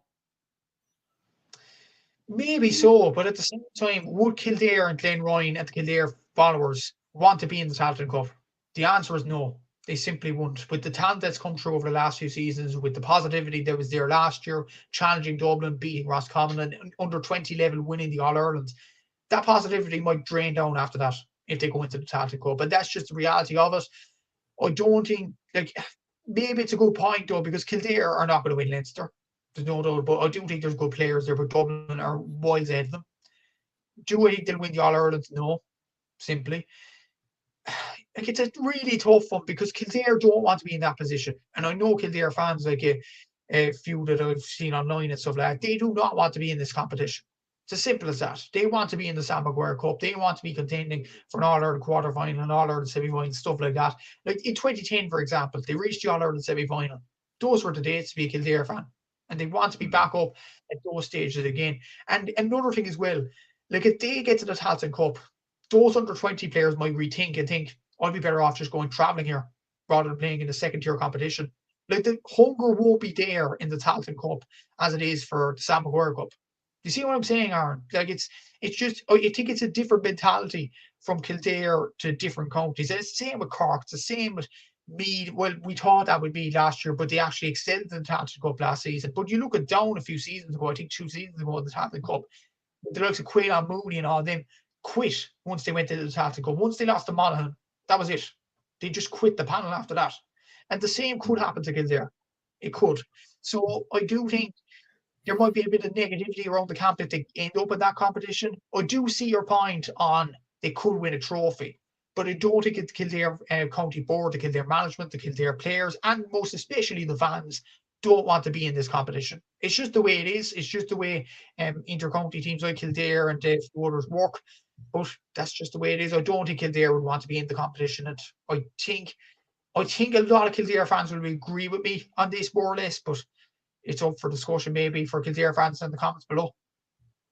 Yeah, I should go outside. Says none of the younger players want to play for Kildare at the minute. It does seem to be that way right now in terms of under 20 players and everything else. But yeah, like I just think I do get what your point in the sense that Kildare as a county maybe should be aspiring for more, a bit like Meath, a bit like Cork and everything else. But Meath have a much more of a rich history in terms of winning All Irelands, winning Leinster titles, and you look at how they embraced the Tailteann Cup last year. You look at how there were players within that Meath panel who definitely dropped out and didn't want to play, and I think Colin O'Rourke then was able to be like, well, who wants to play for Meath? Who wants to be a part of this Meath setup?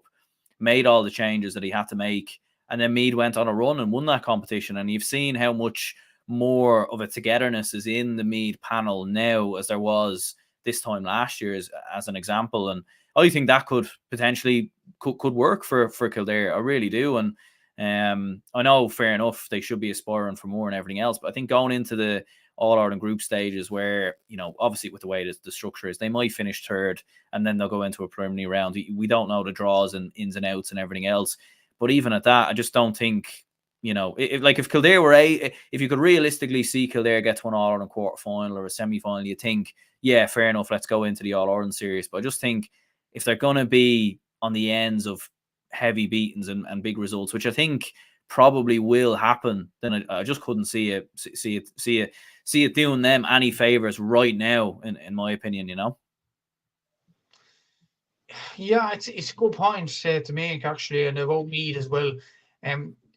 Not well excelling in the Tailteann Cup when players are coming back into the team. But I think Kildare, honestly, by the look at the players, by the look at Glenn Ryan, I think they have a different mentality to what Meath felt last season. Like, I think Meath were kind of thinking they need this competition to get back up on the pedestal in many ways and to get the young players integrated. For Kildare, like those players, let's imagine, does Jimmy Hyland, Daniel Flynn, Mick O'Grady, Mark Donlan, Kevin O'Gallen, Kevin Feely, realistically, how many of those players would want to play in the Tailteann Cup? I would say the majority wouldn't, because they have standard. Like when you think about the Meath panel last year, the only experienced player more or less in that panel was Donal Keoghan. And honestly, he wanted to play in that competition. But I think the majority of the Kildare experienced players wouldn't want to play in it. And when you look at maybe the under-20 success last season, you looked at Maynooth University doing well and Dara Kieran doing well in that competition in the Sigerton Cup, getting to the semi-final, and then for them to be told, okay, you're playing in the Tailteann Cup, second-tier competition in football, what will that do to his confidence? It won't do much good. So I think, honestly, it wouldn't be good for Kildare to go down to the Tailteann Cup, because I think players will leave the panel, first of all. I don't think players will embrace the Tailteann Cup the way Meath did. And I think ultimately it might degrade them a small bit. I think there's every possibility they could win it, But for them to win it, every player has to pull their weight. And I don't think Kildare have the mentality in the panel to pull weight when it comes to the Tailteann Cup. If it comes to the All-Ireland, I think Kildare will fight. But when it comes to the Tailteann Cup, I think Kildare players might just say, that's it, I might just leave. I might just go to America or Australia or something like that. It might be better with the use of my time. So I don't think the Kildare players will embrace it as much as Meath did last season. That's what I'm trying to say here. Yeah, it is an interesting one, all right. And yeah, do let us know, anyone who's tuning in, like what do you think about Kildare? Like, are they better to, go into the All-Ireland? Obviously, they have to come through Leinster, first of all. And look, maybe if they get wins against the likes of Louth and Westmeath, that might give them a bit of confidence going into the All-Ireland series, and things might change ever so slightly. But I would be curious to know, even for any Kildare fans as well, like, would you rather go into that All-Ireland series where maybe you won't win a game, or would you rather go into the Tailteann Cup where you would certainly be you might win the Tailteann Cup, but you'll certainly be one of the contenders. So yeah, it'd be interesting to understand people's opinions on that. Two teams that won't be in the Tailteann Cup this year, by the looks of things, are about Meath and Cork. Meath 111, Cork 115. You were at the game in Navan. Great result for the Rebels. Yeah, massive results. And I will say they were 111 to 1-8 down, I think, after Matthew Costello scored a goal and Rory Kinsley got a point. And it looked like Meath were cruise control going to the last 15 minutes. But what Cork have proved in this game, that they show fight. And they showed fight in spades in the last few minutes. Like, I think they showed in the last 10 minutes of the game, 8 shots, 7 converted. And that was brilliant. It really was. And this is when players were actually tiring. And this is a huge thing from a Cork point of view, that players are actually performing well. Like, Conor Corbett was brilliant on Saturday. And I think in the first 3 games, I think you see a common denominator here. We were without Conor Corbett and lost every single one of them. Since the Fermanagh game, we've had him, and we've won every single one of them. I think this guy is the key. He's an unbelievable forward. He's done it at minor level, under 20 level, and he's just a brilliant, brilliant forward. Probably, I might be biased in saying this, but I think he's one of the best forwards in the country on form. I think he's just an incredible forward in the skill level, his determination. He's mind for the game as well. Every time he sees the goal, he's going to go for it. You see the Kildare game, he went towards the goal, back of the net. Meath's game in the first few minutes, back of the net as well. Like, he's just a very good footballer. And as well as that, there was a moment in the second half. I think Stephen Sherlock leveled, or actually his Corbett himself leveled the game with a superb score. And then Meath take a kick out short to Sean Brennan. Conor Corbett pushes up, and Donald Keoghan turns the ball over. Stephen Sherlock puts the ball over. Like, that is, brilliant play in spades from the Cork footballers. It looked really, really good. The last 2 weeks, it was negativity. It's no positivity. I think there's a possibility for Cork to even get 2 more wins in the bounce. Like, you look at Armagh next week, they might rest a few players. Would Rian O'Neill come down to Cork? Probably not. Would Rory Grugan? So there is an opportunity for Cork to maybe extend that winning run in many ways. We have to keep that pressure going up. And then, like, against Limerick, it looks pretty good that we'll get that win as well, considering they've gone down to Division 4. And we'll be going to the Kerry game with a bit of confidence going to Killarney. I know we won't win against Kerry, there's no doubt about it. Kerry are up in the top teams within the country, but look, it looks really good for Cork at the moment. And fair play to the players, fair play to John Cleary for changing up the tactics. And it just shows, if we push up on kickouts, if we play attacking football, we're a very good team. And we could be a decent team for anybody to come across the way in the championship. So I do think there's positives for Cork, but the key is to play the right way. And I think we have played the right way in the last few games, and we've heeded our reward. So fair play to Cork for that. As for Meath, I don't think it's doom and gloom for them. I do think it was a good performance the last day. Like, Matthew Costello was brilliant at full forward. I do think that Keane McBride in midfield was very good. Sean Brennan in goal, his 45s he scored 3 points the last day. Really good performance from him. Owen Frayne in the first half kept him in it. Shane Walsh, if he's in form, looks really, really good. And Jordan Marks is still to go back into the team. So I do think there's positivity in Meath. They played a good game too. It was a good game played, but decent enough sides. I think Cork just won today, but Meath might say that they win the battle come the end of the year. We'll have to see. But or Meath win the war, should I say, come the end of the year, where both sides reflect on how far they go in the championship. But I think it was a good win for Cork, really well needed. We're not avoiding the Tailteann Cup just yet. I think we need to beat Armagh, and then I think will be safe, that will get or get Sam Maguire Cup this season. But it all looks good. It all looks rosier than the last few weeks, and it's amazing what a few changes of tactics can do, and Conor Carver can do with this team.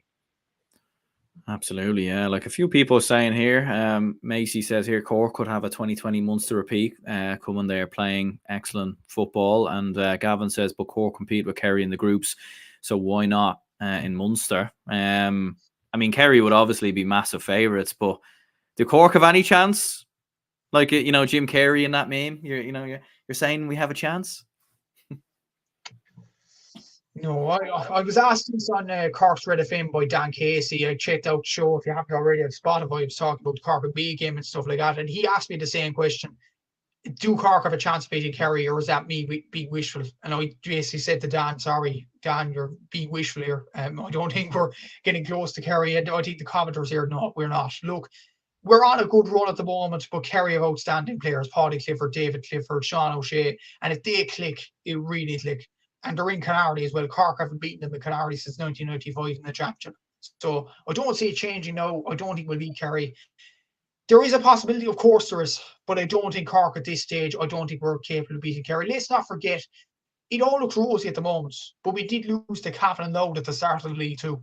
So we have a bad performance in us as well. So I think we're doing well at the moment, and I think we're well on course to preserving Sam Maguire's status, but I don't think we'll beat Kerry. I'm being realistic now. I don't think we're getting close to them, honestly, in Clarity. I think Kerry, if they, it's the thing really, like Cork's ceiling is here, Kerry's ceiling is up here.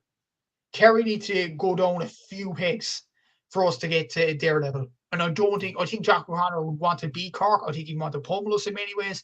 So I think he'd want to get up for the game more as much as John Cleary would for Cork. So I think it's still going to be a very difficult task for us to beat Kerry. But I think it's looking better for us performance-wise.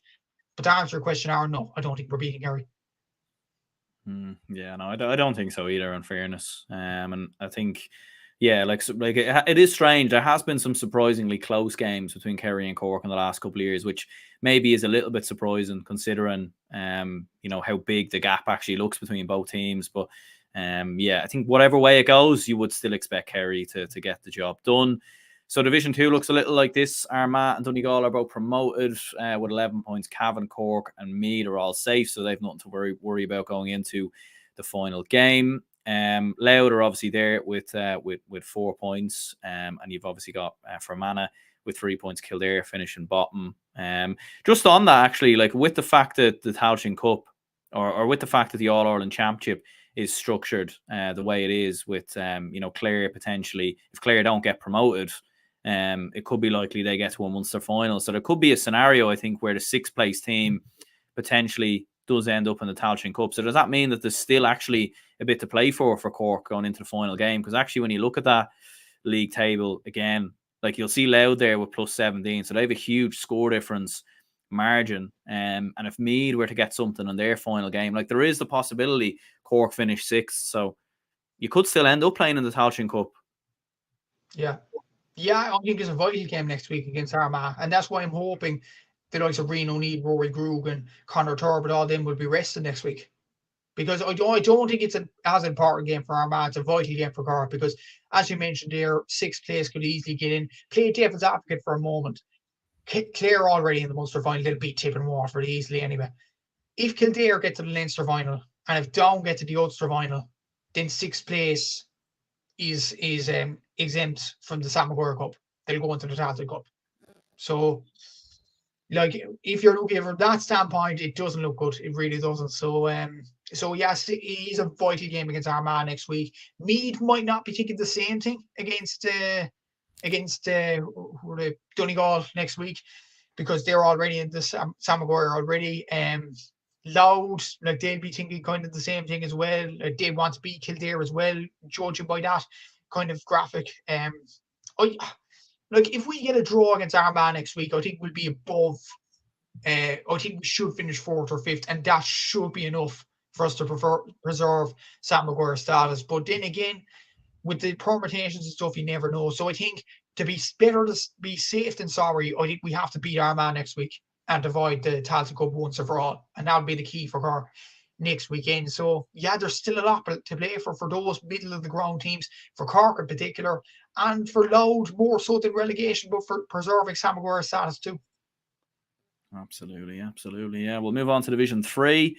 Westmeath 13 points down, 110. Both sides remain unbeaten. Obviously, both sides have been coming in with 100% winning record, and that record is over for both sides. But they do both draw, which does open the gap up a little bit for Clare in terms of promotion and everything else. But first of all, thoughts on this one. Finishes as a draw, like Down had been very high scoring coming into this, so you have to commend Westmeath's defence for being able to shut out Down. And it was Ryan McAvoy who scored a late point there to rescue the draw for Down going into injury time. So a draw, probably not the best result maybe for either side. Like it does leave a slight chance now for like any slip-ups on the final day.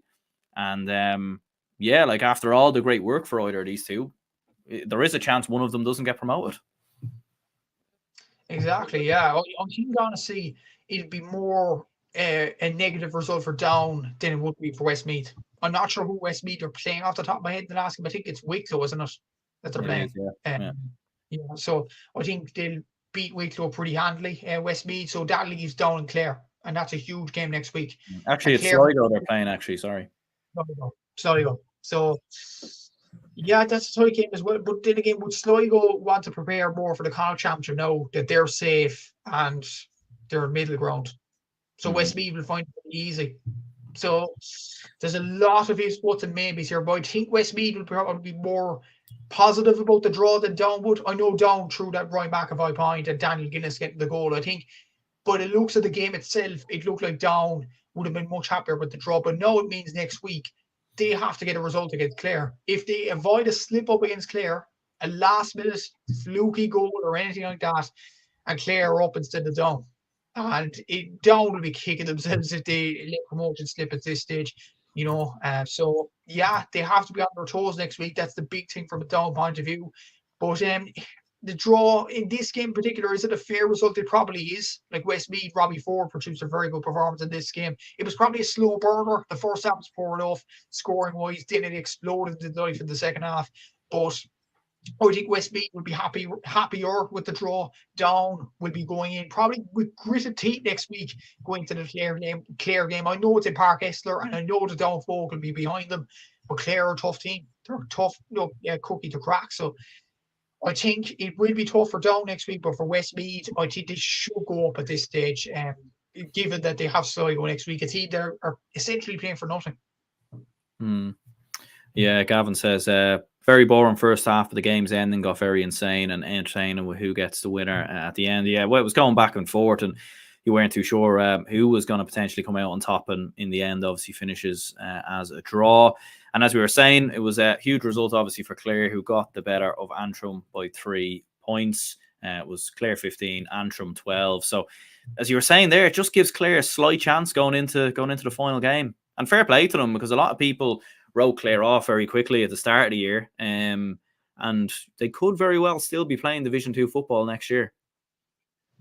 Exactly. So, and what we give credit for is Mark Fitzgerald. What a job he's done. 11 players to leave the panel, not just 11 ordinary players, but 11 of your spine. Keelan Sexton, Owen Cleary, Kieran Russell, Colin O'Connor, Darren O'Neill, to name a few. Like, for them to leave the panel, and for younger players like Iki Ogwaru or Aaron Griffin or Emmett McMahon to step up more than they ever have before, I think it's a testament to the Clare players' belief and the manager that they have in Mark Fitzgerald. It's fair play to Clare. Really, really good performance from them. Good win at the weekend against Antrim as well. And it just shows football isn't dead in Clare quite yet. And going up to Park Esler next week, it seems like a tall order, but Clare, given the performance they've shown in the league so far, they'll go into that game showing no fear. Absolutely, yeah. And looking at the last 2 games in Division 3, Sligo 13 points, Offaly 110. Nigel Dunn with a late point there to get Offaly the draw. And Wicklow, maybe a little bit surprisingly, got the win there against Limerick, considering Wicklow had been beaten quite convincingly last week. And you did feel like Limerick maybe were coming in as slight favourites. But 1 point win, 9 points to 8. And it does actually have some permutations to the Division 3 table, as we will have a look here. So as we can see, down in Westmeath, both with 11 points clear with 10 points. But down near the bottom, you have Limerick, who are already relegated. But you've got Wicklow on 2 points, Offaly on 3, Antrim at 4 points. And interesting enough, next week, it is Wicklow and Antrim who play each other. So, potentially, like, Antrim could potentially still get relegated, and Wicklow could still potentially put it off. But it'll take a major miracle for that to happen, Aaron. I think Wicklow need to beat Antrim by 15 points, according to my calculations anyway, and Offaly need to draw their game. Or, wait a minute. Well, the head-to-head, I think, yeah. Head-to-head, yeah. If Offaly win, they're on 5 points, and if Wicklow beat Antrim are down. Yeah. Provided Offaly lose, obviously, on their final game. And Offaly, the only thing is, though, Offaly are playing Limerick, so that probably will be probably will be unlikely. Yeah, I think Offaly should win that. So it all goes down to Wicklow Antrim. So, Jesus, this is a relegation 4-pointer that we all need. But Antrim defensively sound. Like, you'd expect Antrim to win that game. And when you think about it, Aaron, Antrim looked very good at the start of the season, 2 wins in a row, and everybody was talking about them going to the down game being a potential promotion 4-pointer. But if Antrim were to go down, and it looks likely now, given the explanations and everything that you made there, if Antrim go down, that would be just incredible in its own right. So Wicklow give themselves a bit of a fighting chance here. So, yeah, it all goes down to the final game here. As for promotion, I think Dowd should get the job done against Clare, but it will be a tight game. No doubt about it in Park Esther. And it depends where Wicklow Antrim actually is, Aaron. If that is on an Aughrim, I fancy Wicklow there. But yeah, I think it's in Corrigan Park from having a look at it here. Looking at Scorbio. So, I mean, Scorbio says it's in Casement Park, which obviously it's not. So, Corrigan Park, you'd imagine. So I think Antrim should get the job done there. So, but judging by the explanations there, it's going to be a tasty final day. Like Wicklow, imagine this conceded 5 goals against Offaly, and everybody said, "Oh yeah, they're done." But then it's a win against Limerick and potentially Antrim, and they're safe. Yeah, I love the league, Aaron. I love the league. It's incredible. It absolutely is. It absolutely is, and it does tend to throw up some mad surprising results and everything else. And yeah, going into obviously that final round of games, it should make it very interesting. Another game that did surprise a lot of people in Division 4, Leitrim beating Laois, 113 to 17 points. Leitrim obviously coming in on a bit of poor run of form after a couple of defeats on the bounce. Laois had won 5 from 5. Everyone was expecting them to win this game, and yeah, fair play to Leitrim. When we look at the league table, like bizarrely enough, it's still going to be very tough for them to get promoted, even with this win. Even though they're on the same amount of points as Longford and Wexford, it's just because of the final couple of fixtures. But yeah, you're looking at it and thinking fair play to Leitrim for digging out this win. Exactly, yeah, and even looking to the promotion fight towards the end of it. Like, I think Wexford play Longford, they're on 8 points, and it's a situation like if Leitrim beat Tipperary in the last game, which we're expecting them to do, they're hoping for Longford to lose to Wexford for them to go up, or a draw. If Longford win, in Longford, we're just taking from the point that Laois beat Waterford, because I think that's going to happen, to be honest with you, and Laois should go up pretty handily. So they're basically relying, they have to beat Tipperary themselves, and they have to rely on other results to go their way. So, like, it's going to be an interesting final day, Aaron. How will the mind games go? Like imagine if Wexford win the game against Longford and still don't go up after producing a brilliant performance against Tipperary, which we'll get on to later, and still don't go up. Like, it's just so fraught, it really is. And it's going to be an interesting final day. But as for the game itself, it's a brilliant result for Leitrim. Barry Mandotti getting the last bit of point in this game. And jubilant scenes, I'd imagine, in Portlaoise. Brilliant result for them. Unexpected, but Leitrim are still in the hunt.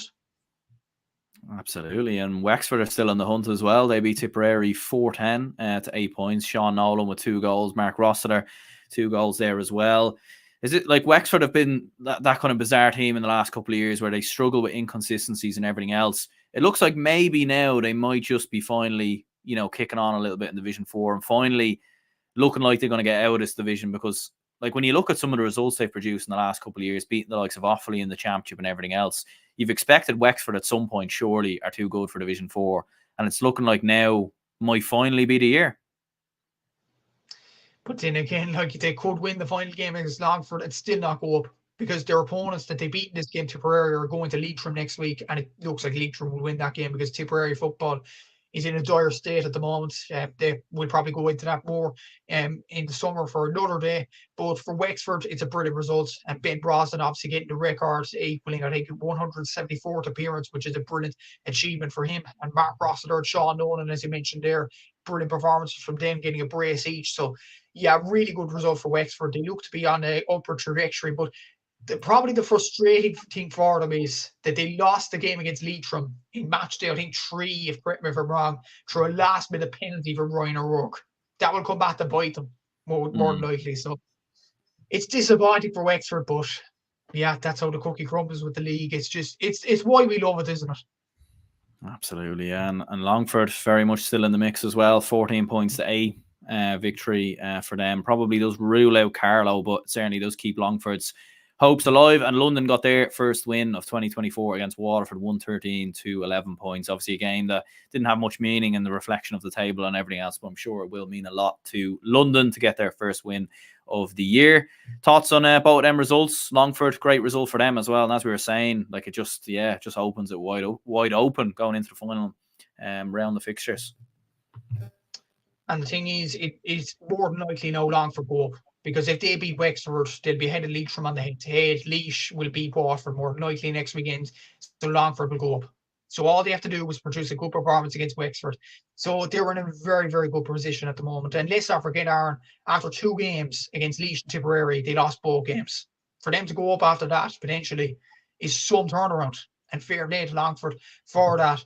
Carlow, I'll be safe to say that they are out of the promotion race, because Longford and Wexford are playing each other. So Carlow, they produced good performances over the last few weeks, but it failed. Like after the Wexford game, that was just a kick in the teeth, really, wasn't it? Getting hammered in that game at home. And they're not going to get promoted as a result. As for London and Waterford, good result for London, good confidence boosting win for them. For Waterford to wait for a win goes on, and hopefully for Paul Shanky and the Waterford players' sake, hopefully they get a win sooner rather than later, because I think everyone in the country would just love for Waterford to get at least a win this summer. Absolutely, yeah. It should be very interesting indeed. Looking at the league table then, in Division 4, so Laois with 10 points there, but as you can see, Wexford, Longford and Leitrim all with 8 points. Carlow do have 6 points, but with the fact that obviously the final day will see both Longford and Wexford play each other, one of those teams is going to get points, obviously, so Carlow won't be able to catch them. Tipperary are out of the mix as well, and as are London and Waterford, as we already knew. So yeah, looking at it there, I mean, Laois are playing Waterford on the final day. You'd expect Laois to win that. But looking at it, who does get promoted, do you think? I mean, it is such a mad one to call, isn't it? I said Laois and Longford at the start of the season, and I'm going to stick with that prediction, specifically because Longford are playing against Wexford. If they win that, they have the head-to-head over Leitrim. So I think Longford will get promoted, but it should be a very interesting day. It really will be. It really will be. And yeah, I'll be doing a watch along on the Sunday as well. So anyone, make sure to tune in for that final day and everything else. Like, there'll be so much happening across all 4 divisions. Still so much to play for. So yeah, it would be very interesting to see all the results, all the scores coming in live. Gaelic Guys says Longford could be the opposite of Antrim. They could be, yeah, in the sense of, starting very slow and then obviously finishing the league quite strong. So yeah, it is an interesting point in fairness. Matthew, before we leave you, player of the week, moment of the week, what are you thinking? Player of the week, I'm going to take the opportunity because Cork had a good performance this weekend. Conor Corbett, brilliant performance against Meath. 1-3, can't ask for more, and his temperament and everything.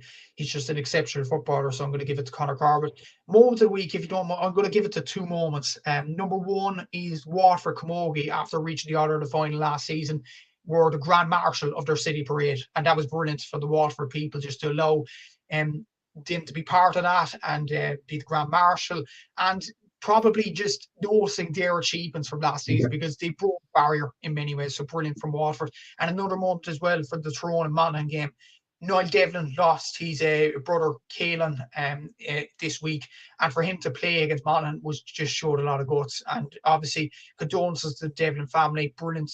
Niall had a very good performance as well on Saturday. So condolences to Niall and his family, and brilliant moment. Absolutely, yeah. I was going to say that was my moment of the week, as well. Like, yeah, I think we've mentioned this type of thing before, obviously with the Cliffords and when they lost their mother, and yeah, having been able to go out there and play like so soon after such a tragedy in your family. So yeah, condolences go to Niall Devlin, to the family and everything else. And yeah, like fair play to him, obviously, for doing what he did for his team, putting out that performance. And yeah, like, should be absolutely commended for that. So yeah, I think we'll go ahead and wrap this one up here. Matthew, cheers very much for coming on. Anyone who's tuned in, if you could hit the like button and subscribe, it would be very much appreciated. And yeah, we will catch you all soon.